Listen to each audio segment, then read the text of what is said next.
treatment, which is a program that regulates any of the, like the industries, anybody but residential that discharges to the collection system, which is the series of pipes that takes all of the used water for water removal facilities. Stormwater, sampling and monitoring group, reuse program, data analysis section, which actually is just Darcy, and I'm in charge of regulatory compliance for the city, so I negotiate our permits, and we'll talk about today working on some more innovative strategies to permit compliance, maybe greater environmental benefits. And I'm Darcy Sharp, and I work for Kate, and I do an environmental data analysis, and I'd worked for the Idaho Department of Environmental Quality for 16 years before coming to work for the city. And I've been here 4 years now. 16, let's see, it's going to be 4 years. And yeah, so what class are you guys in, or maybe a little introduction? Yeah. Okay, my name is Maddie, and I am in Environmental Science 200 class, and I'm currently double majoring in Environmental Science and Geoscience. Excellent. I'm Oliver. I'm not going to the BFC, but I just see the poster on the interactive center, so I come and I want to join your lecture.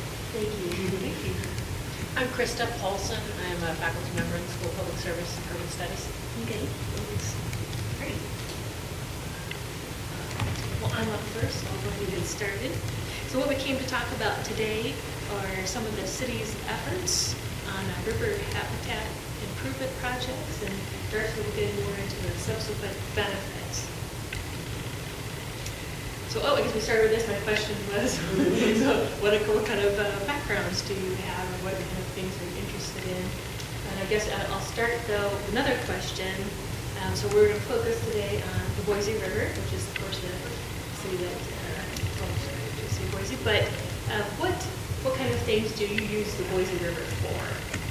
Like, do you tube? Do you fish? Like, what kind of activities? Do you ride the green belt? Look at the Boise River. What would you, Krista, what would you say? I enjoy the river, like, hopefully every day. You know, just as a scenic resource, and I bike along there. And I really enjoy the waterfowl. Excellent. Okay. Yeah, I really enjoy riding along the Greenbelt and just looking out over the river, especially when it's warmer. It's nice to take breaks sometimes on the hot days and get into the water a little bit, cool off. I think in summertime when people swimming and there are a lot of fun like tubing. Yeah, they can skating above it. Yes. Okay, well, thank you. Appreciate that. So just a little bit of background. So the lower Boise River is approximately 64 miles long, and it is, of course, in southwest Idaho, a tributary to the Snake River. And the watershed, in addition to being home to almost 1/3 of the state's population, and the football stadium with the blue turf, which I always say when I go to presentations, like conferences, nationwide conferences, because everybody loves the blue turf. So I always say that. Has around almost 285,000 acres of predominantly flood irrigated agriculture. Of course, it flows through the urban areas, through Meridian, Nampa, Caldwell, and a bunch of the smaller cities. We have some rangeland area there, some forestry. There are 11 wastewater treatment plants, or as we call ours, water renewal facilities, that discharge about 50 million gallons per day of water to the Boise River or its tributaries, which then flow into the river, and have a discharge capacity of about 74 million gallons per day. And we have 9 stormwater systems throughout the basin that also are responsible for managing the stormwater that flows in. So these are just some of the uses on the Boise River. So of course, the flood irrigated agriculture. A lot of people love to fish the Boise. We are really, really fortunate to have a stream where you can walk downtown in your capital city and go catch brown trout or rainbow trout right downtown. We're really fortunate. Of course, tubing. The city of Boise owns the Whitewater Park and the different parks throughout the city that we really enjoy. And then, of course, the dams, we have a couple of dams on the river, which we'll talk about a little bit more. And below the right-hand corner, that's our West Boise watering facility. Again, those cities that discharge treated water back to the Boise River. So I guess just looking at this slide, what do you think may be some of the complications of managing the Boise River? Are all of these uses in a line, you think? I would say not necessarily. Yes, that's the right answer. So as you can imagine, managing for irrigation is different than managing for recreation, or especially recreation. And Darcy will get more and more into this also, but in the upper sections, they have to be really careful to manage that because we have a lot of tubers on the river, so you don't want large debris snags that can injure the floaters, but those are good for fishing. So these are conflicting uses that Darcy will talk a little bit more about. And then, of course, trying to control for flooding also impacts it. We'll talk about that. But it's a very complicated system. So, for example, this is an aerial photo of the Boise River system. And 90% of the water, what's called the lower Boise, which I'll explain in a minute, actually originates up in the north, middle, and south Fork Boise River watersheds. North Fork flows into the Middle Fork, and those two flow into Arrow Rock Reservoir. And then from Arrow Rock Reservoir, these two join with Morris Creek and flow into Lucky Peak Reservoir. And this is the one people are probably most familiar with. It has that large dam, and trying to remember what's written on the side of it, keep our doors free or something like that. That's Lucky Peak Reservoir. And then we consider everything below Lucky Peak down to where it enters the Snake River. That's what we call the lower Boise River. And as you can see, there's very few perennial streams. It's a very dry climate here in hydrology, and actually not a lot of green unless you're watering. And what makes it even more complicated is that this is a depiction of the river flow on a typical day in July. So this is up here, this is Lucky Peak Dam that I mentioned, and water is released to the river from that reservoir, through Lucky Peak Dam, a few miles even upstream the city of Boise. And as you can see, over half of that water, as it flows downstream, is diverted out of the Boise River right away. So I'm sorry, I should back up. This is supposed to, the width of the bars are supposed to represent the amount of flow as it goes downstream. And then there are different colors for inputs and outputs, or flow in and water that's coming back to the Boise River. So, and this is Lucky Peak Dam, and we're flowing downstream to the Snake River. So over half of that flow is diverted even before it gets to the city for those irrigation purposes.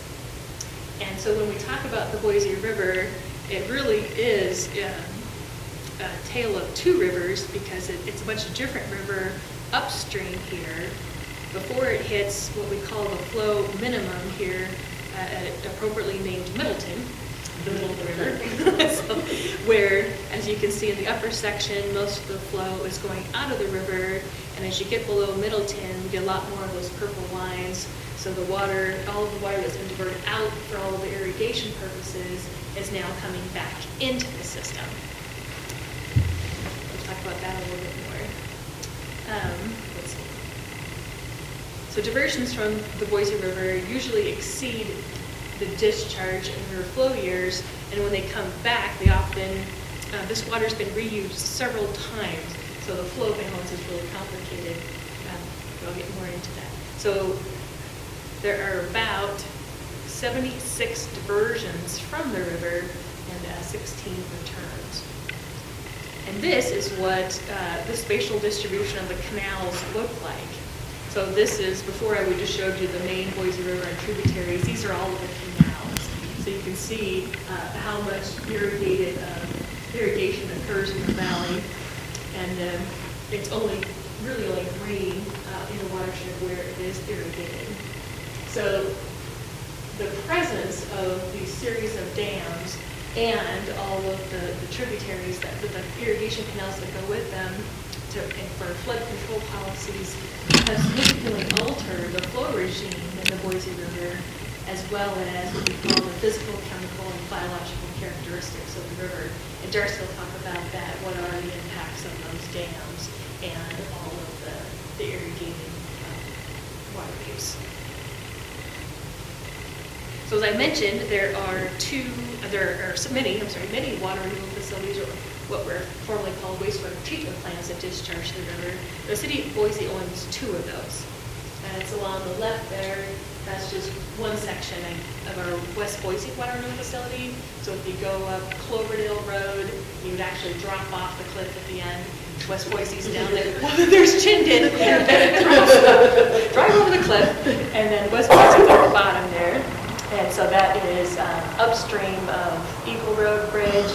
And then there is on our right is our Langer Street water renewal facility. And that one, if you drive down on State Street, it's right after you turn left you're on Veterans Memorial Parkway, take left on State, it's coming up on your left. So Veterans Memorial Parkway Bridge is right upstream of that on the river. And this one actually is under major renovation right now, so which is exciting for the city, but it will look a lot different from this photo in a couple of years. So between these two facilities, we treat or serve water for nearly 300,000 people. So that includes the city of Boise residents. We also take water from Eagle Sewer District, Garden City, and parts of unincorporated Ada County. And West Boise treats about 18 million gallons per day. And you might be more familiar with West Boise because that's where our environmental education center is. And in case you haven't been there, you should go there because it's really, really beautiful. And then Langer Street treats about 11 million gallons per day of used water. And just to make sure, clarify what is used water is every drop of water that goes down your drain, your toilet, or your sink. And between those two then, with those 2 million gallon per day treatments, we treat and renew about 10 billion gallons of water annually and return it clean to the Boise River.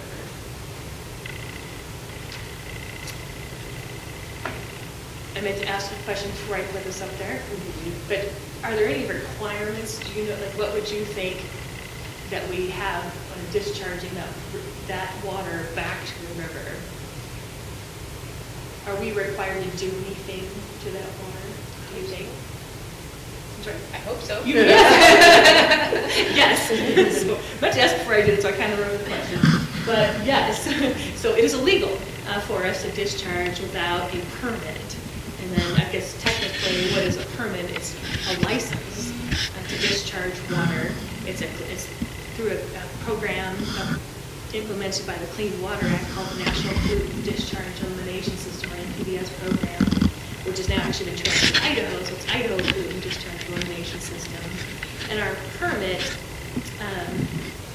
actually tells us what and how much of a pollutant can be discharged to a receiving water, which for us is the Boise River, what monitoring and reporting is required, and then any other conditions to carry out the intent of clean water. So for example, this is one for our West Boise facility, and again, it has, through the permit cycle, they analyze the impacts on the Boise River and tell us how much of things we can discharge. And so, for example, if they told us we were discharging more than what was required in the upcoming permit, we would have to do upgrades to the facility to meet the new permit limits. And they usually give us what's called a schedule of compliance to do that. So, for example, if they say, well, they did in our schedule of flow permits, the standards for phosphorus have changed in your watershed, and you need to reduce the amount of phosphorus that you're discharging by 98%. So they gave us an amount of time to do that because, of course, you can't do that in a permit. So that's what a permit does. It tells you what you can discharge and what those conditions are. We have one of those for each facility. Can I just ask a question about that? Oh, yes, of course. What would be the cost of violating any of the permit conditions, for example? Well, that's a great question. So while it was under EPA's administration, it was actually, it's been increased, and I think it's $43,000 per violation per day. Wow. And that's for every parameter. So like, we've done all of these analysis, so if the facility went down and we discharged raw water to the river, we would be violating every one of our permit conditions and what that would mean. And unfortunately, depending on how long, like for example, if we had a tornado that hit or other things, those quickly add up. So that's a great one. Now under DEQ, actually, they've dropped that to $10,000 per violation per day. So that's a little bit different. But EPA was a lot stricter on those fines. Any questions so far? We really wanted to make this more conversational and not just us presenting, especially because with environmental studies and the other groups that I'm not sure like what kind of questions that you would have about. So any questions about the city's water removal facilities or limits or? I guess I have one. Yeah. Have you guys, like, speaking of the permits and everything, has there ever been an instance where the water coming into the wastewater treatment facilities has exceeded the amount that it can treat at that given time? And if so, do you guys have storage tanks, or does that get released right into the river? That's a great question. So where that really, we've really been aware of that in the last, since 2012, our new permits is phosphorus. And so our plants are biological treatment facilities, so they're not chemical plants. So there is an activated sludge plant, it's actually enhanced biological nutrient removal to remove the phosphorus. But if we get hit with what we call, like you said, a slug load, that's something that we're not expecting, it's not the normal characteristics, and we can't treat that. We have a backup system where we can dose it with chemicals to bring that back down. And that's to make sure that we're staying in compliance with our permits. And unfortunately, it kind of disrupts biology. We hit it with chemicals, so we really prefer not to do that. But in emergencies, that's what we can do for phosphorus. And other things, there's some other times of years where we really, it is a struggle. And for example, when we had the rain on snow event, and there was our flow in our facilities just really insane because all the water was melting and then it runs in through manhole covers. And so it's not just people flushing the toilets that gets in there, but what's called inflow is coming in from all of the streets, or infiltration, which is coming in from groundwater. And we had all of that. And we were worried about our facilities, and it was clean, cold water, which is not really good for the biology. As you can imagine, biology likes it a little bit warmer, not ice cold. And we were worried about our operations then. But things like that, all of that could cause those upsets. And unfortunately, if we do violate, that's one of our reporting requirements is that we tell DEQ right away. And then there's steps that you have to take to make sure that you're monitoring for that and have a correction plan in place. Thank you. Yeah, no, that's a great question. So city, yes? Well, are there months when you have to treat more water? Is it seasonal? Are there cycles you go through? More in the summer versus winter? Well, there are, and so we're not what's called a combined sewer system. So the stormwater technically does not come to our water removal facility. So in some cities, all of that's combined. But around the city, if you look, a lot of the storm drains have that sign on it where there's the fish, and it says no, I forget what it says. No dumping drains to river. Yes, Yeah, no dump, yeah. from the gutters, it goes straight to the river. Yes, but a lot of cities, that's combined, where when it rains, the water removal facilities, or whatever they call them, wastewater treatment plants, can get overwhelmed because of those high, crazy spikes in flow. So we're lucky we don't have that, but we do have more flow, again, when we have that inflow. If it does, we get big rain events, and it not only comes in from the gutters, but it kind of runs in through the manholes and the things too, so we see spikes then. And then, The most popular day of the year. oh, Super Bowl Sunday. Not Christmas time. It gets the highest during Super Bowl Sunday. Yes, and then actually on a diurnal curve, I was going to ask about day and Yes. night is a little, we can watch the flows at the facility, and then we can tell when everybody's waking up and taking showers because there's a spike, and then it kind of peaks off, and then everybody gets home in the evening and it kind of spikes up again. So there are diurnal or daily flow patterns also. And what's really interesting, and I'm trying to get too far in the weeds here, is that there's a different pattern for every day of the week. And we don't know. This is Monday flow, this is Yes. Tuesday flow. And they're a little bit different, so we That's don't funny. know what's causing it. Like, more people shower on Monday, Wednesday, Friday than on Tuesday, Thursday. But it's. Laundry days. Yes. But so that's really interesting to us, too, those things. But those are mainly the seasonal flows or the, if it's due. So if the river's high, we're getting more infiltration. So it's flowing into the pipes. It's getting in through cracks or other things and getting into the system or when it rains. But like, luckily, we are not another city that has the ones with combined, and they can get 20 million gallon per day shifts in that flow, which we almost got there. So, a great question.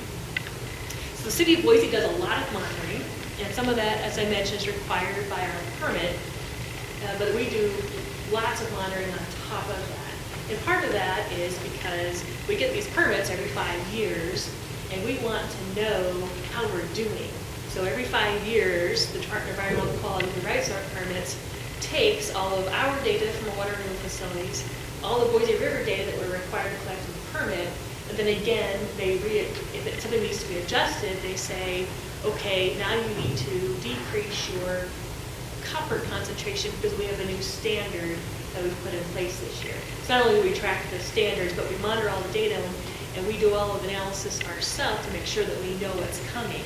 So if we know that copper is going to be an issue for us, can we do something internally before we get a limit for it? Is there a certain industry that we can work with to reduce the copper? Or is there other type of what we call best management practice to reduce whatever parameter it is in the system? So we collect, we have river water quality monitoring stations, which is above. So we have 2 facilities on the river. We have a station above both facilities, so that's kind of like for the city impact. We have one that is below the Lander Street, but above West Boise, so that's essentially in the middle. And then we have one that's downstream of the West Boise. So we bracket the facilities.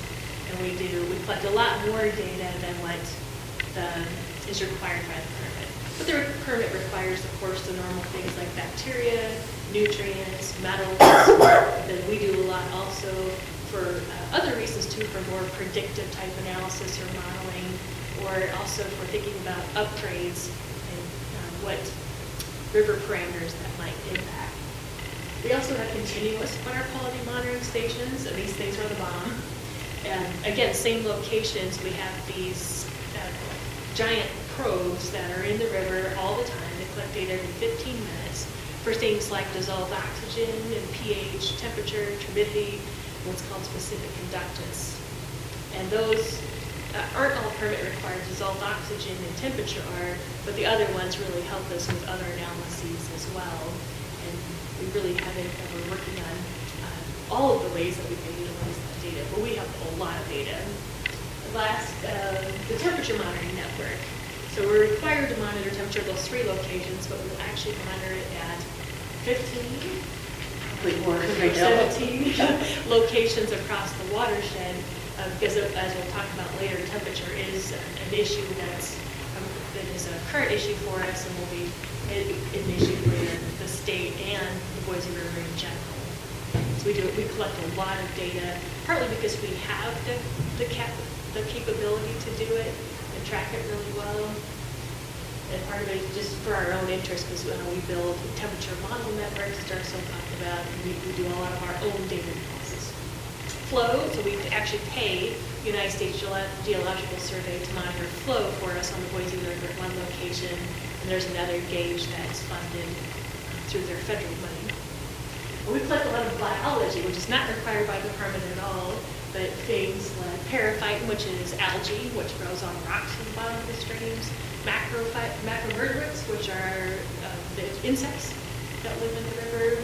Fish, mussels has been a recent effort for actually another topic. And environmental DNA has been a fun one that we've added just since 2018. Habitat data, so like I talked about before, the large woody debris that's in the river, the rock size, the characteristics of the rocks, how much sand is around them, so how much that is impacting the biology that lives there. So if your rocks are covered with sand, the algae can't grow there, which is the food for the macroinvertebrates. And if the macroinvertebrates can't go there, there's nothing for the fish to eat. So how does all that habitat data feed into the biology? And then last, we do a lot of watershed monitoring. So I already across the whole Boise River. So I mentioned the temperature monitoring stations, but we also have a station at the mouth of the Boise River, and it collects phosphorus data every 49 hours for 10 years. And so part of that is that, as I mentioned, I wasn't joking, or that wasn't hypothetical, when I said that we got phosphorus limits and had to discharge the phosphorus amounts by 98%. That was true. So part of it is we want to really track what are all these improvements doing in the watershed. So we put a station at the bottom of the river, and that's, of course, not just to capture the city of Boise efforts, but everybody's efforts to track progress on that goal that's kind of been set that I'll talk about for the Boise River. And I guess the point of this whole slide is that the city really values data-driven decisions, and we collect a lot of data to support what we're doing as a city, the different approaches that we might offer instead of just hypothetical or even literature, because a lot of the things that we evaluate really vary based on the water body. What's environmental DNA? So there are these Background information? there are new methods. So instead of, in the future, instead of going out and actually collecting all of the fish in the rivers, we have to, it's a big effort to collect all the fish. We do all these different stations, and we have to shock the fish and catch them and capture them and count them. And then there's backpack shockers for the smaller areas. It's really a kind of a big deal. But now you can take a water sample, and if you had the DNA signatures of all the fish, your DNA sample could tell you what fish were there. So especially right now, we were using it to look at the presence, absence of certain fish. So maybe it can't tell you how many, but it can tell you if they're there. Use that for different projects that we're involved in. But it's kind of an emerging field that I think we're going to learn a lot more about in the upcoming years. It's exciting. I am talking way too long, so I'm excited. I love talking about what we do. Okay, I'm going to move on. So when we talk about the water renew facilities and the challenges on the Boise River, this is a photo from the Cuyahoga River in Ohio back in the 60s. And so the river is actually, in case you didn't know, is on fire. That is the river that's on fire. It's not next to the river, and it was because of oil slicks and all the problems that we had. So this is where the EPA was put into place by President Nixon, and then from EPA's Get Us Clean Water Act, and that's where our permits come from, is to react. It's a reaction to things like this that help us. But these days are gone. So the Clean Water Act, Public got a long history. It was reformed in 1972, and these are not the problems anymore on the Boise River. So it's not oil slicks and everything. But so what do you think, after all this time, after the Clean Water Act's been in place, what do you think our current issues are? Any guesses? What's impacting water quality, basically? Yes. I guess one thing that I think about is because there is a lot of agriculture around here, that possibly fertilizer or pesticide seepage into waterways could be a big issue. Yes, and with the fertilizer comes the nutrients. Nutrients are a big one.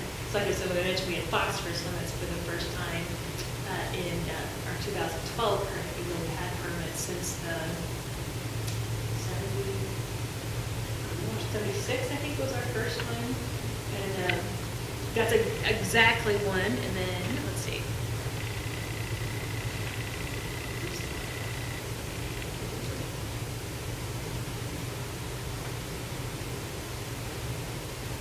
Slides are out of order. Yes, so I think this is a bit too early. One of our current issues is temperature. And what I meant to say on this slide was that a lot of the problems, even in the Boise River, have already been solved. So back in 2000, the Department of Environmental Quality wrote what are called total maximum daily loads, which are essentially protection plans. They determine how much bacteria or sediment or total phosphorus is supposed to stay in 2015, right? Can be discharged to the water body and still protect the beneficial uses of people in the water and also the water quality standards. Those are in place for a long time, so it's no longer bacteria, sediment, total phosphorus. Those are the ones of the past.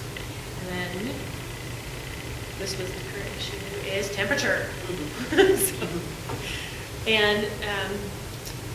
So what is the issue? So in addition to the phosphorus limits I mentioned in our 2012 permits, we had effluent, which is the water that we discharge the Boise River, temperature limits for the very first time that we were unable to meet. And again, we were given that schedule of compliance. We were given 10 years to meet them. And part of our schedule of compliance, we had a requirement to do what's called an alternatives analysis. So we had to look at all the different ways that we could meet those temperature limits in that time frame. And we looked at everything. So you're just kind of copies of some of the cover pages of reports that we looked at. But unfortunately, with the exception of wastewater chillers, which are essentially refrigerators that refrigerate the water at the very end before it's discharged to the river, no other effluent cooling alternative was sufficient to meet the final limits year-round. There were certain ones that worked certain times of the year, but it wouldn't work other months, so we had limits year-round. So these technological chilling methods, what do you see, I guess, why does the city of Boise not want to put in giant refrigerators at the end of the treatment system? Massive energy. Yes! Yes, that is so true. Massive energy cost, and there's another pollutant that they affect. The refrigerants that they use. Yes, greenhouse gases. So these put out a huge amount of greenhouse gases. So maybe while we're meeting our temperature limits in the river, we're now impacting the air quality. And is that a trade-off that was a really good trade-off? And that's so funny about these different programs all being separate, is that they kind of don't consider all of that. And so as a city with our kind of sustainability objectives, we knew that this was not an alternative for us. I would assure permit compliance, which is very important to us. We take that very seriously. But we were looking for more environmentally and economically sustainable way to implement an alternative different to this that maybe would be more environmentally friendly. And one of the ways that we do that is to, and why, because this is a long wind up to why we're here today, is could we do something in the river that would actually improve the habitat for the fish and reduce temperature instead of doing this technological chilling method at the end of the facility that nobody wants. And I was just going to say, this is not a problem to just the Boise River. It's not a problem even to just the state of Idaho. So what this map is just at a national level, that's the leading cause of impairment by miles of rivers and streams. So what is the dominant problem to water quality in the states? And you can see the Pacific Northwest and California, we're all struggling with temperature. Do people know why temperature is a water quality pollutant? It mixes to the habitat and ruins the habitat for animals that live in the water. Yeah, and there's another thing that you mentioned earlier about the nutrients. What do you would So cyanobacteria, harmful algal blooms are a big problem. And when excess algal growth becomes too excessive, they can go toxic. And the main cause for those is excess nutrients and temperature in the water. So almost an immediate public health crisis is, we're seeing those as a problem everywhere, even in northern Idaho. A lot of people are struggling with that. And, but really the cause of it is excess nutrients and temperature. Right, and as Darcy was saying, we heard about those harmful algal blooms, the cyanotoxins, and that's what, for example, the Eagle Island State Park gets shut down because of that. Our city parks get shut down because of that, because they can't release toxins into the water. They have large amounts of cattle that have died from drinking water that cascade. So it's a big issue. Like I said, it's getting more prevalent as the temperature changes over time. And so, and people in these different states and different organizations have tried different kind of regulatory strategies for temperature. And unfortunately, a lot of those have been litigated. So for example, in some states they're saying, well, could we trade? Could we put in projects over here that reduce temperature and kind of come up with a numeric amount, so the calorie, the amount of calories, and trade that for this is what we're discharging and this is what we're kind of offsetting in other places. And all of those have been litigated.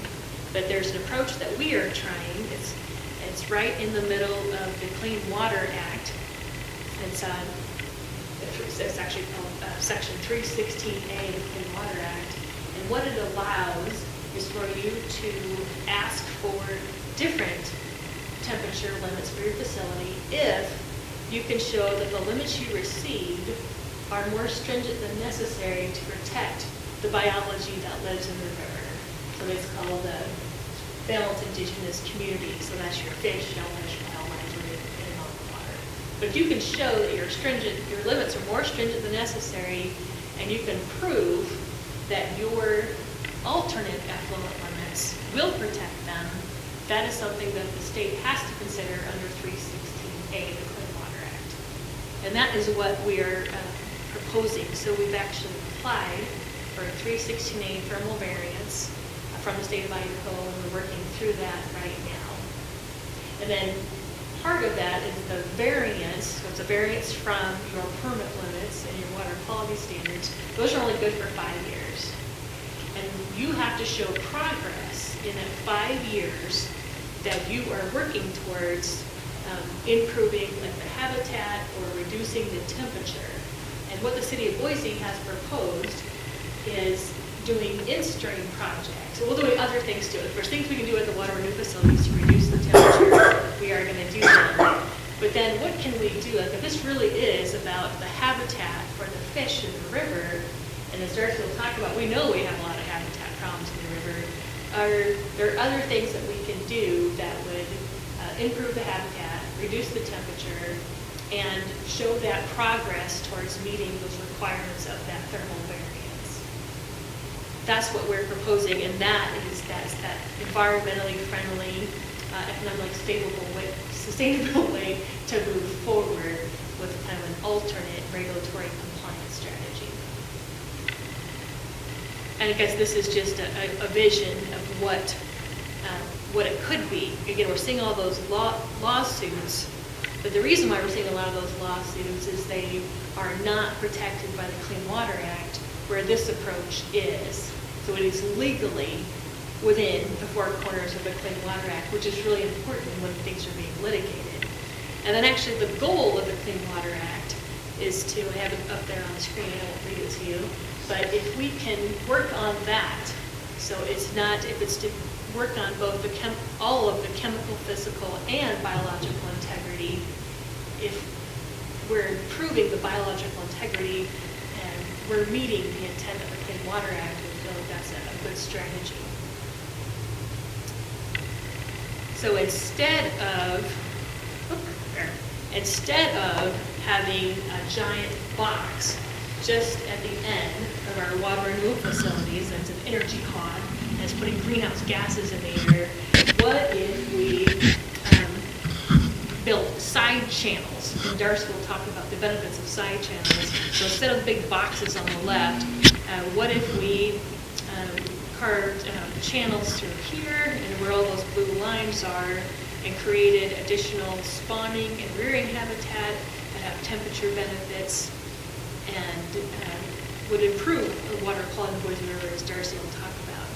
And that's really what we see as a win-win here, is that everybody benefits from this, instead of just putting in the cooling towers, having permit compliance, but having absolutely no environmental benefit except for in a very small area right where we discharge to the river.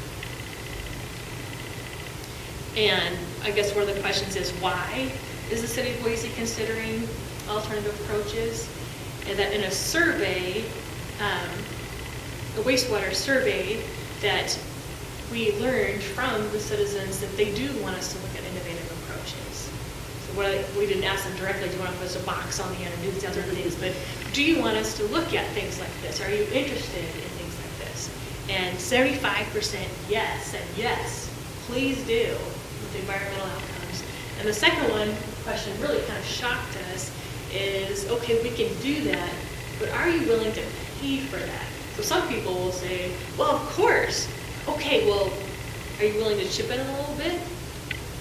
Well, no, but yes, 70% said yes. And that was a huge indicator for us and supported to move forward with an approach like this. And then I guess even more importantly, I thought this was really exciting. In 2015, we had a levy, $10 million levy, to support the preservation of open space and the implementation of habitat, clean water improvement projects in areas such as the Boise River, the open space areas and the foothills. And that passed 74% voted yes, which is really overwhelming for levies. So that was really good news. And again, it was support that we knew we were doing what our citizens wanted us to do. This wasn't something the city had just decided we were going to do with no input. So we're really excited that our citizens are behind us on that. And then I guess another one is, so why is the city doing this? Like, it would be so much easier just to build a box. And still, so why do we care? Because the Boise River is one of our greatest assets, and as a city, we know that. And we are not legally required to do in-stream restoration projects or improve the habitat of the Boise River, but we know from surveys and from all the organizations that we work with how important the Boise River is to people. And that is, I mean, again, it's really is integral to Boise's way of life. We really value it. Let's see. And then from there, Darcy will talk about, yes? Can I ask a question about the untreated water, the storm water, and so on? Like, yes. So how is growth in Boise impacting the volume and the quality of that? And are there any efforts underway to do something with that end of the? Yes. So there are separate permits that are also under the NPDS program, and we don't hold the permit. Actually, Ada County Highway District does, and we are co-permittee on that permit with a couple of different organizations. So actually, Boise State is one of the co-permittees, and Idaho Transportation Department, Drainage District number 3, Garden City, CHD. And some of the water is treated. They go through different kinds of basins. And so, for example, the city of Boise, we have building requirements. So all stormwater has to be retained and treated on site. That's why you'll see like a lot of businesses where they have that there. And then if they can't now, especially if they're retrofits of big buildings, we're working on a kind of a credit program where they don't care, but we put in a stormwater treatment somewhere else so that they can invest in. So we are worried about stormwater and the pollutants. Can you think of stormwater? Oh, so in the permit, I'm sorry, the ACHD, with all of its partners, does have requirements to make improvements over time. So for example, you have to disconnect an outfall. So an outfall is a discrete pipe that discharges to the river. You have to disconnect one of those and find a way to keep that water out of the Boise River and treat it some other way. So for example, there was the one, it's called the Pleasanton outfall, and that pipe was disconnected, and the water was sent to City Park actually, where there's a stormwater detention basin where it infiltrates into the ground, and if it overflows that, actually it runs into a wetland system that the city of Boise has to treat it before it flows back into some of our park ponds. So we are making improvements over time to reduce the amount of stormwater input to the river.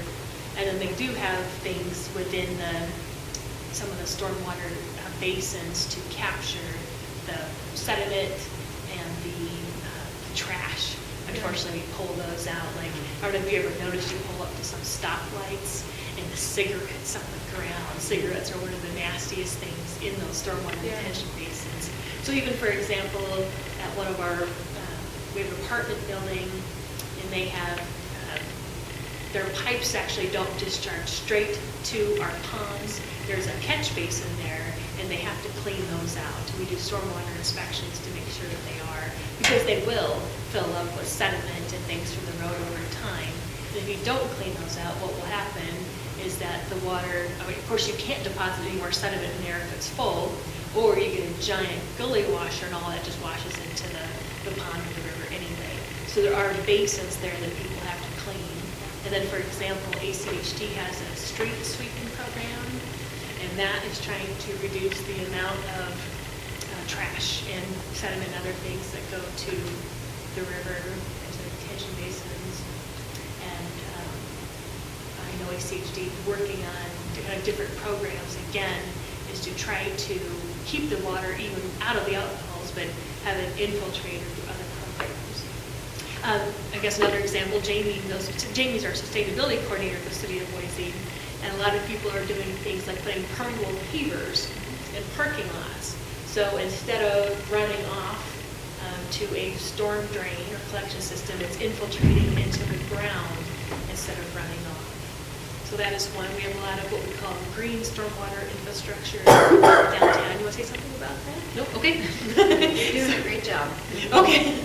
So we are working on improving that also, but a lot of the buildings, especially in the Central Addition district, where we're trying to find creative ways to do that, where you don't have room to put in really large stormwater detention basins, but do they have planters out front, and you put a strip between their sidewalks and the street where it's going to get into the street, run out to the gutters. Can you put in a strip of vegetation there that has a treatment unit there, vegetation? Could you capture the runoff from the roof and do something? That's what Banner Bank does, put it into the planters. So there's a lot of actions that we can do to try to reduce and treat the stormwater. Thank you. Yeah. Anything else before I shift over to Darcy? Well, maybe one more. Yeah. So the more recent subdivisions going in, haven't they reduced the amount of runoff that can go in irrigation canals too? Yes. To keep it out compared to old ones built in the 80s? Yes. So you will see, for example, the one I live in, there's maybe large parts of the subdivision where there's, I forget what the kids call them. They look like ponds sometimes, but maybe there's a giant rock pile in a depression, and then in that rock pile, what it's trying to do is the water, instead of flowing down into a drain that's at the bottom of this large depression that's capturing all that water, what the rocks do is try to slow it down. It's infiltrating into the ground before it gets into this drain. And they're larger too, so it's not a lot of water just flowing in one little hole like this, but they make them larger. Or they have, again, kind of treatment swales, or if, Yeah, so maybe along the same lines as something for subdivisions is all those new driveways going in, having tilt so the runoff goes into your grass and not Yes. the road. Simple things like that. yes, and a lot of the new subdivisions, the ones that are being really creative, are actually trying to reduce the amount of what we call permeable surfaces where water can infiltrate, to reduce the amount of concrete. So for example, I think in one of the Harris Ranch subdivisions, instead of every house having typical large driveways, they actually have like one common driveway that runs down the middle with little ones to the garage, instead of, if you thought about all of those separate, back them all up and had a lot more impermeable surfaces, and trying to reduce that amount in their subdivisions with careful planning. That's a great point, thank you. Okay, Darcy, I've talked way longer than I thought I was going to. Oh, you're good. I love talking about the city. So, Yeah. okay. And it's been a really great place to work too. I've worked in environmental sciences for over 25 years with the Forest Service, Morrison Knudsen Environmental Services, the Department of Environmental Quality. And I have to say, you know, that Public Works has so many just really committed professionals. They think more about the long-term environmental impacts and the sustainability of their practices. I would say there's more people in Public Works that do that than in any of the previous places I've worked before. I actually went to BSU back in the 80s. I graduated here in 87 with a bachelor's in general biology.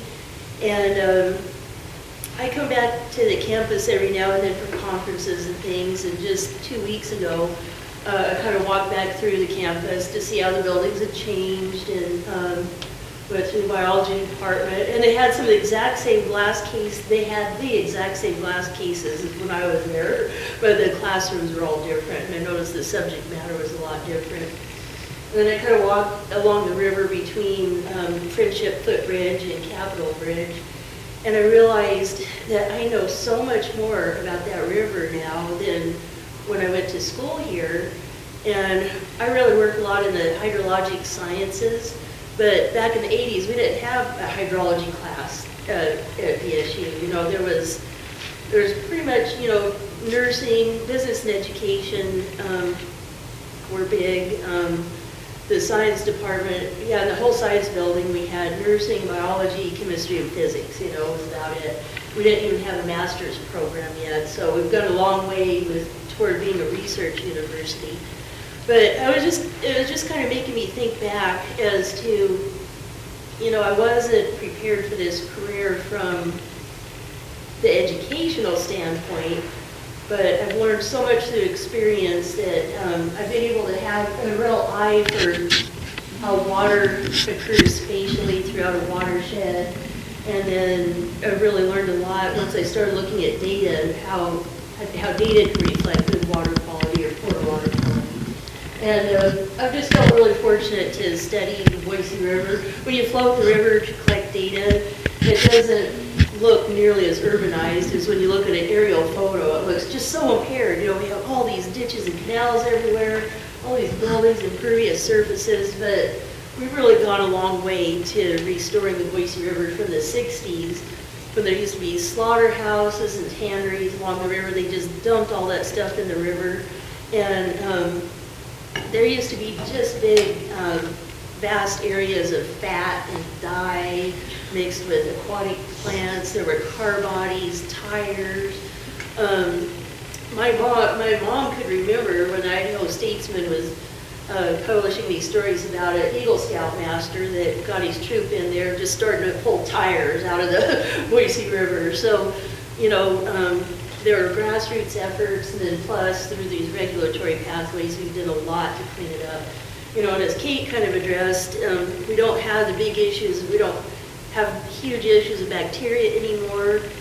The cities, the point sources, like the municipal water renewal facilities, we now treat all the bacteria and sediment, but there's still non-point sources, like you were talking about the farmers. Implementation of the TMDL is totally voluntary for those guys, so, and it depends on funding, you know, because farmers, they have such a small profit margin, they really cannot afford to, you know, put in sprinkler instead of furrow irrigation, and so folks work really hard at getting money from the legislature, and there's certain federal government programs to fund water quality improvement for the non-point sources. But for us, for the point sources, we really solve bacteria, sediment. You know, we're working really hard on the nutrients, and we have permits in place for that. But like Kate was talking about, temperature is now one of our biggest things. We've tackled the most toxic pollutants, and now we're working on temperature reduction. So if you guys, I was just going to ask you if you could think, what habitat improvement do you think would create the biggest temperature reduction in the river? Any ideas? Shading. Shading, yeah, shading is a big one. And that's often, from the whole Pacific Northwest where temperature is an issue, that's often all you hear about is reducing temperature from shade. But there's some areas where maybe riparian shade is not completely appropriate. This is upstream in the Boise River near Diversion Dam, and it's a rangeland area. It's between the bluff and the foothills, where, you know, there's not a lot of room for the river to move and create riparian habitat. It's too wide for the river to actually be shaded. So I would never recommend somebody go plant a lot of trees here and spend a lot of money here. That riparian shade is not going to be super effective at cooling the river. The state of Idaho Department of Environmental Quality has a program where they calculate temperature reduction for smaller streams if that smaller stream was allowed to go to potential natural vegetation. But they don't apply that calculation if the width is over 50 meters wide. And most of the Boise River is pretty much over 50 meters. This is one of my colleagues. We were October 2017, we floated the entire river and collected data. That's my favorite pastime, is get to float the river, work in the stream, and collect scientific data at the same time, you know, and just learn more about the system. So I've learned a lot more. When I worked for the state, I did this sort of work for the whole state, and now I've really focused on the Boise River itself since working for the city. And I started looking back at old aerial photos from 1939 and started understanding more about what the Boise River system actually is. And this is an area that right now today, this is where Veterans Memorial Parkway Bridge is. And you can see just from the aerial photo that the channel was still pretty complex. There was this main stream and these side channels. You squint really hard, you can kind of see that there's maybe trees and cottonwoods starting to form those sandbars. But definitely you can almost visualize how the surface water in this river channel is still connected to the floodplain. And so keep your eye on this area where there used to be a side channel there in the 30s, and then kind of keep your eye focused on this box area. And those are in the same location in the next series of slides. This is an aerial photo from 1964, and just from, you know, records, it seems like maybe the water quality was about the worst then, you know, as it ever has been. And you can see that the river itself is much more what we call channelized. It's just in one channel. It's not allowed to be sinuous and access the floodplain. This area that used to be a nice side channel leading out to the river is now completely cut off from that surface flow. And if you look at this box area, I think that's probably a nasty pond there. And incidentally, when we're talking about nutrients and temperature being pollutants that cause these harmful algal blooms, it's really much more of a problem in these pond areas. In the river, it's too turbulent, the velocity is too fast to really let these constituents build up and cause harmful algal blooms. But if that flow is cut off, like there's a really slough area or in these near channel ponds that aren't allowed to have that flow through them, that's where the temperature nutrients can really contribute to the harmful algal blooms. This is a 2016 aerial photo, and you can see in that same area on the left bank. So the flow goes from here up here, kind of in a northwest direction. So on the left bank, as you look downstream, that's completely developed to the floodplain. clear up to the stream bank. You know, we haven't allowed that poor river to be natural at all. And so we'd call that almost completely channelized. There, where it used to be the nice side channel, probably as a local drain, you know, the landscape tends to want to do what it had been historically. So I would imagine if you went in that area, it's probably swampy and drain stuff more because it used to be a side channel. One thing that I think is kind of encouraging in this area that used to be that kind of nasty pond in the 60s, you can see there's within where we've allowed it, where there's no development, that river is trying to develop that complexity again in those side channels.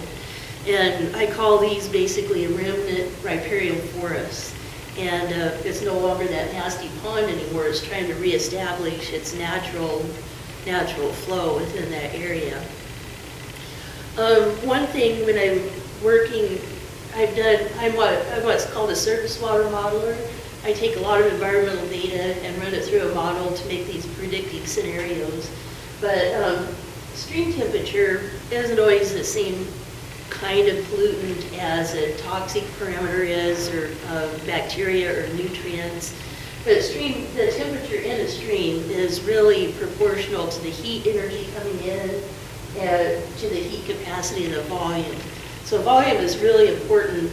I just want to explain this a little bit, how important volume is to how much heat load is actually being carried in the stream, because it'll help you later to understand why some of these channel alterations can help improve habitat and improve temperature conditions. But if you think about, say if you have a 5-gallon pot and put 2 cups of water in there and set it on a coil and turn it to high, that 2 cups of water is going to come to a boil like in about 2 minutes. But if you have the exact same pot, so same channel size, same high temperature, and put the whole 5 gallons in there, it's going to take much longer to come to a boil, and it's going to take a lot longer to cool down. So that's why I think it's important to explain that stream temperature is like a concentration, but the volume is very important to how much heat energy that whole river is actually carrying.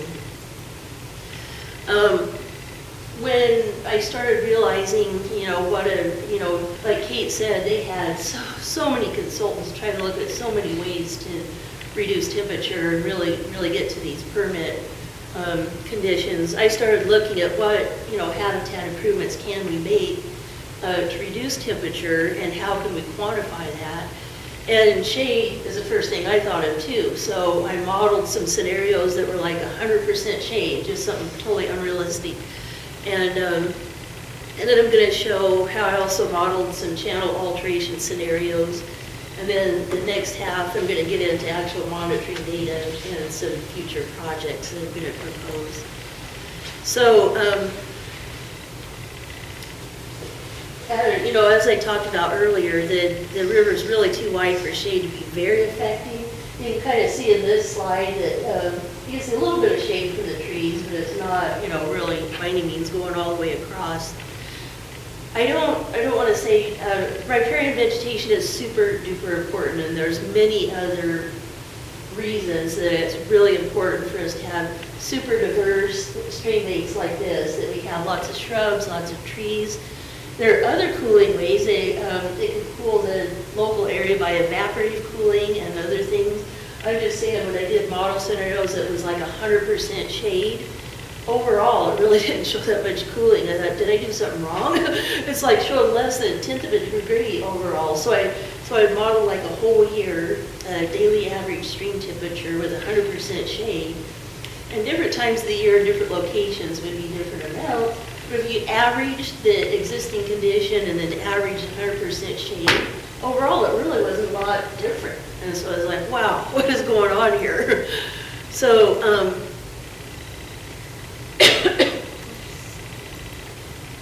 yeah, so the next scenario I looked at, one thing that's really commonly well known is that when we go and develop right up to the stream bank and channelize the river and change it from this nice floodplain system, one thing we do is we make the channel a lot wider and a lot shallower than it was historically.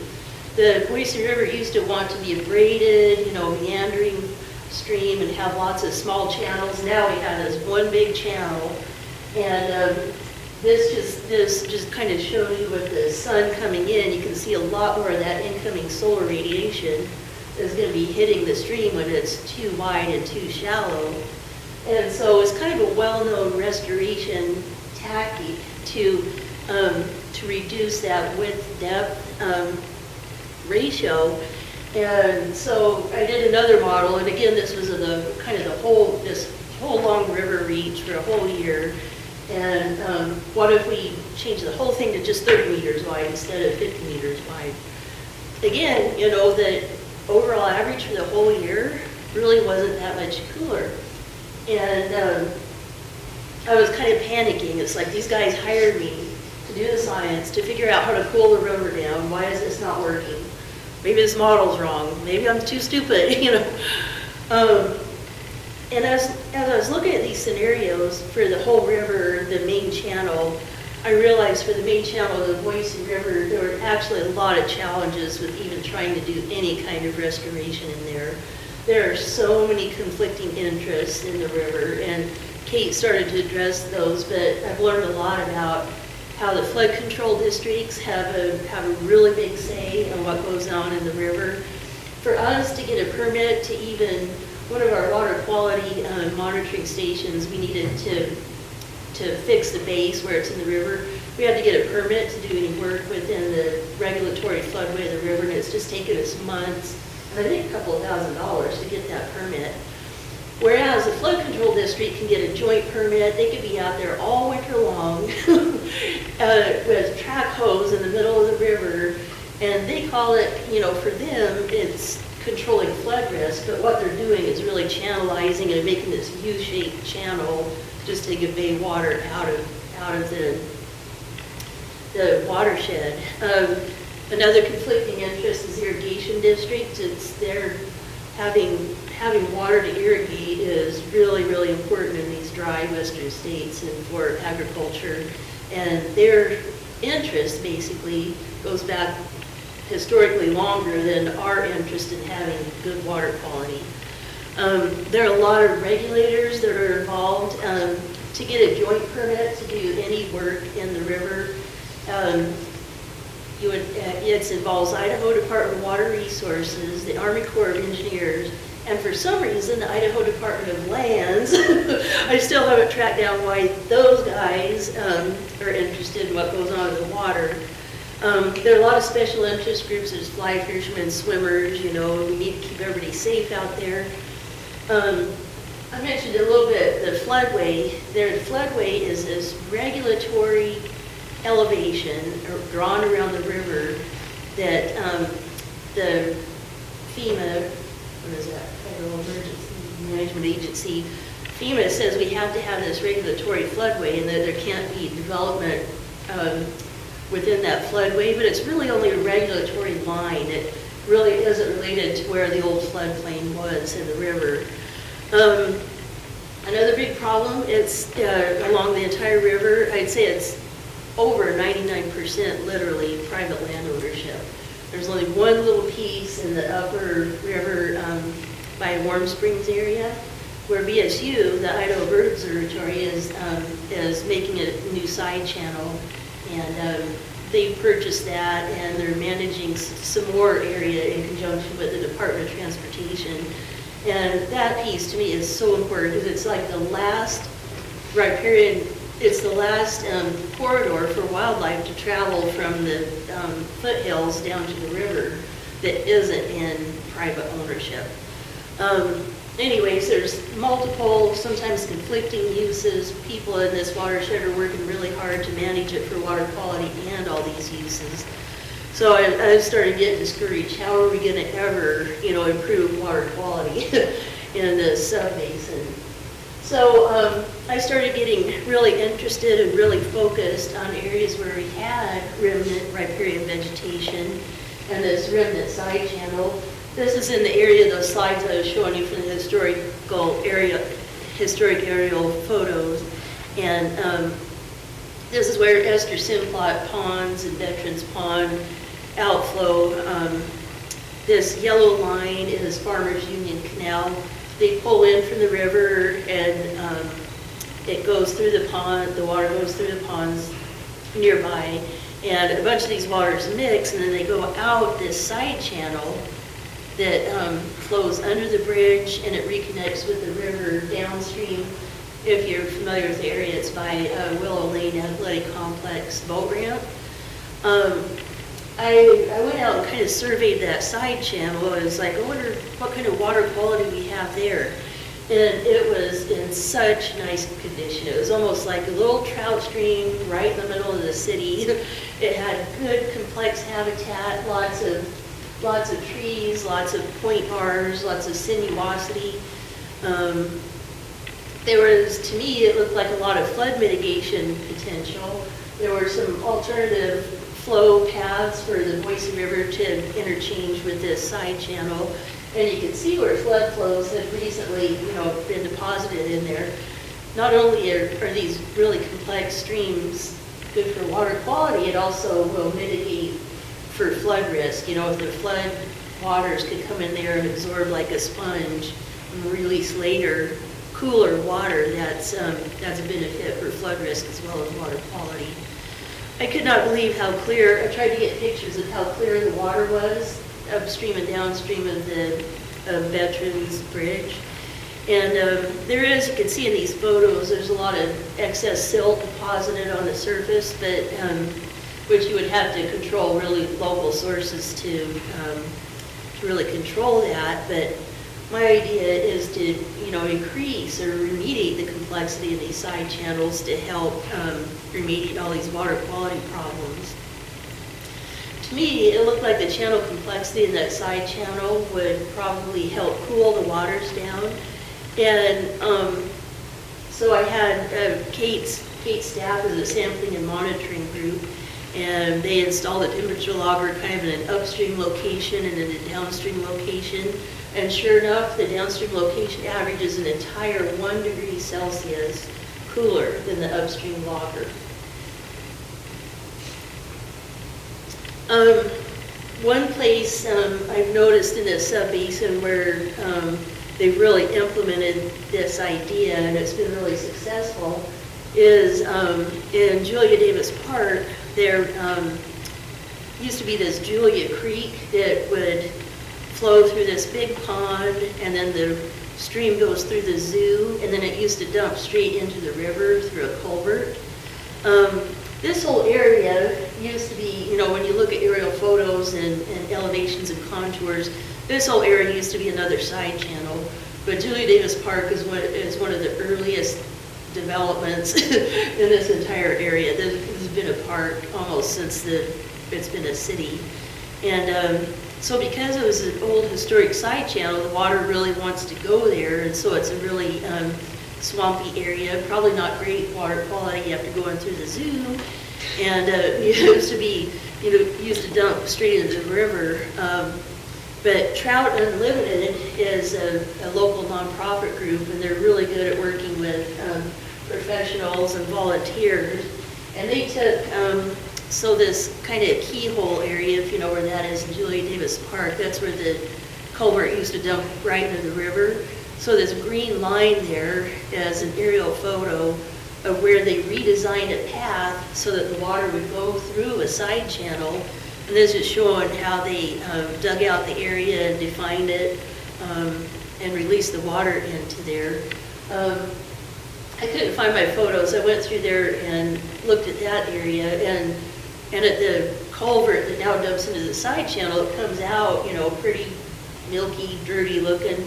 By the time it has trickled through this whole area, it is just filtered and clean. It looks so nice by the time it dumps into the river. And having a side channel like that has an additional groundwater connection that's beneficial to temperature, as I'll show you in a minute. So this whole Boise River area was historically a floodplain. And what that means is the river had meandered throughout the geological ages and deposited these floodplain sediments. And what they're called is alluvial sediments, and they're very loosely consolidated so the water moves through them really, really well. So the foothills to the north and east, everything that runs off, some of it goes into the surface water, some of it infiltrates to the groundwater, but that pretty rapidly ends up in the river. Same thing over here on the bluff. Everything between the bench and the foothills used to be floodplain. When we water, over irrigate and other things like that, some of that water goes through surface routes to the river, but a lot of it infiltrates. And there's just a lot of alternative flow paths in the groundwater that eventually meet back with the surface water. And when the surface water goes into the ground, the heat energy doesn't go away, but it's stored there. So when it comes in during the summer at a hotter temperature, it's stored in the water and it comes back more slowly to the stream, cooler. This is maybe kind of a complicated slide, and it shows like a cross-section of a stream. And so imagine the stream flowing from this direction to that direction. And the original complex pattern of the river used to have riffles and pools.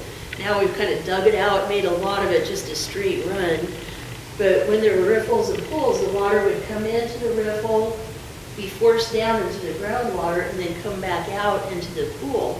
And every time the surface water goes into the groundwater, it's cleaned of, different constituents like sediment and nutrients, and it is cooled as well. I started focusing even more on groundwater temperatures and how that would have a potential to cool surface waters. This is some temperature data from 2015. And the x-axis goes from January to December on the x-axis, and then the y-axis is temperature. The yellow line is air temperature. It's more spiky. It gets a lot colder in winter, a lot hotter in summer, obviously. The blue line is surface water temperature. That's the temperature of the river during the same time period. And you can see it really follows a lot the same pattern. Air temperature is the most important driver for surface water temperature. If you don't have a river with a huge volume, that's generally the case. It just shows you kind of how small Boise River is, water body line. But the green line, that's groundwater temperature during the same time. So it's warmer during the winter, it's cooler during the summer, and it's got about a 1 to 2 month delay. So the hottest part of the year, here I think it was like late July, early August. You could look at this temperature record, and the groundwater temperature could be a whole 8 degrees cooler than the surface water. So I started really focusing on groundwater and its potential to cool stream temperatures because A, Boise River was naturally a floodplain, and B, groundwater has more potential to cool it than the shade and the other channel parameters. I started looking at research, and there are people that are actually designing in-stream restoration structures to help engage that hydraulic flow. So this is showing some of them. These rocks here are manufactured purposefully, so when the water's high, that it's going to force the surface water down into the ground. They measure as much as 4 degrees Celsius cooler upstream and downstream of these structures. So I think there's really great potential for us to use these in-stream structures to offset our heat load that we have in the effluent. So I think that the reason my models of the whole river, looking at really artificial scenarios of 100% shade or really artificial scenarios of narrower, deeper channel, I think the reason those didn't work too well is because groundwater is such a dominating factor in this system. And we're going to have to look for ways to engage the groundwater connection to be able to reduce the temperature. I think they're, looking at the remnant riparian vegetation and how the river is trying to reestablish new side channels. even within urban areas, I think there's real potential that we can improve though, build on these areas and improve them. There are other folks in the Pacific Northwest that are doing this. This is just a picture from a manual of native plant communities for the Pacific Northwest. And it was real exciting to me to look at this reference because there are people that are actually doing this. They're getting community partners and volunteers out there to put riparian vegetation of all types, the trees, the shrubs, the plants, the aquatic vegetation, the grass. Vary the topography, so we can capture the water and not let it run, straight off into the river. And I'm just really glad that I work for this city where they're able to, they're excited about innovative and sustainable practices like this too. So, I was really interested to learn that are you all in the School of Public Service? Yeah.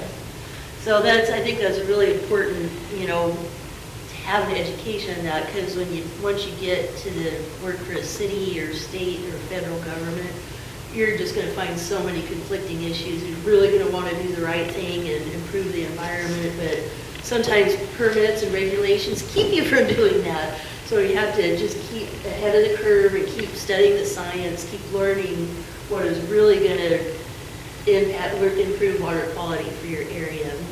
Any questions on that? Overwhelming, blowing away. It's a lot, and I've just really learned a lot being able to study these issues. I have one. Would you describe how beaver analogs have fit into some of the discussion that you had? Yeah, so I think that was one of our questions from, I think from Jillian. Beaver dams when the river was really complex, and beaver dams would help by stopping the water and building up the groundwater behind the dams. And there's probably not a lot of opportunity to duplicate that hydrology in the main channel, but again, I think in the tributaries, and especially higher in the tributaries. Again, it's mostly private land ownership, so it would take, a really motivated private landowner to want to be involved in a project like that. So it would add a pool to the stream that... It would add a pool, and it would slow up the water, and it would help engage the groundwater, and that cooling and cleansing impact of the water quality. So I think we're just about out of time, it looks like. You said time?